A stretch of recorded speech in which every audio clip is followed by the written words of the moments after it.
Hi guys, welcome back to my channel. Today I'm going to talk about best settings for photography for this camera. This is a Sony A3500 model.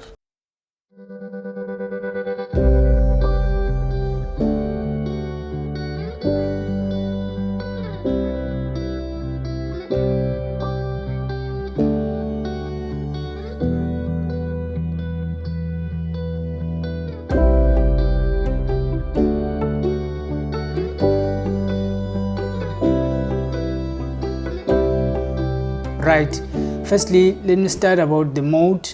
In this camera you don't have much of the options for changing mode in terms of video and photos. The camera is always on the photo mode.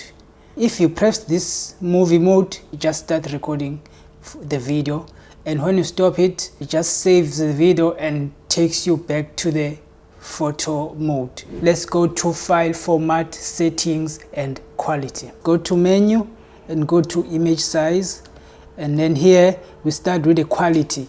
As you can see here, you have raw plus JPEG, you have fine, you have standard quality. Because I already want to edit the photos after I've taken them, so my quality is always in a raw plus JPEG. It gives you two copies. It gives you raw image and it gives you JPEG image.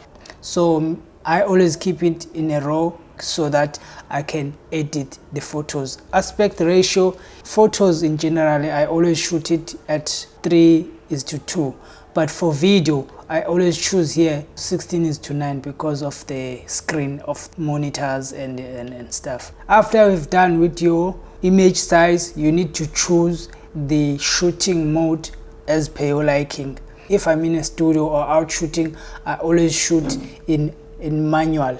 You choose the shutter speed and you choose the aperture as per your liking and as per the scene that you are working with. Shutter priority is prioritizing the speed. So you decide if you want to stop the motion, you go to maybe 16,000 or 4,000 as per your liking. But if you don't want to stop the motion, you can just use 20 seconds or 30 seconds. So now we are in an aperture priority. If you want to change the aperture, you just scroll this wheel. As you can see, I can go as little as 1.8 and you can go as much as 22. In f22, everything is in focus.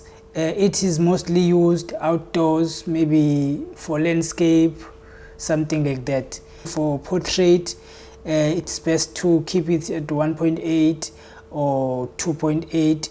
That's the aperture priority mode. So another mode here that we have automatic mode. In this mode, the camera decides for you. You don't have any options to choose. The camera decides for you. For example, it decides for your shutter speed and it decides for your aperture. You don't have any control besides the ISO.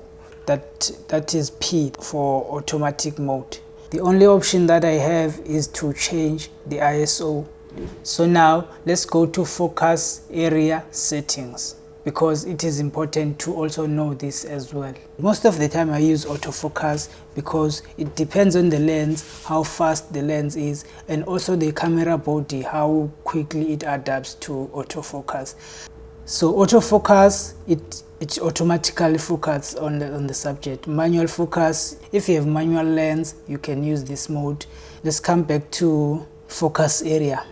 As you can see, I'm on multi. Autofocus searches from the whole area to check for which subject and then focuses on it automatically. Most of the time I always use the flexible spot focus because I have an options to choose which area I want to focus on. The center, as it says, it focuses only on the center. And this is multi, it searches from the whole area to see where it can focus. So this is continuous autofocus. It is good for video. For me, it always stays here in a single shoot autofocus.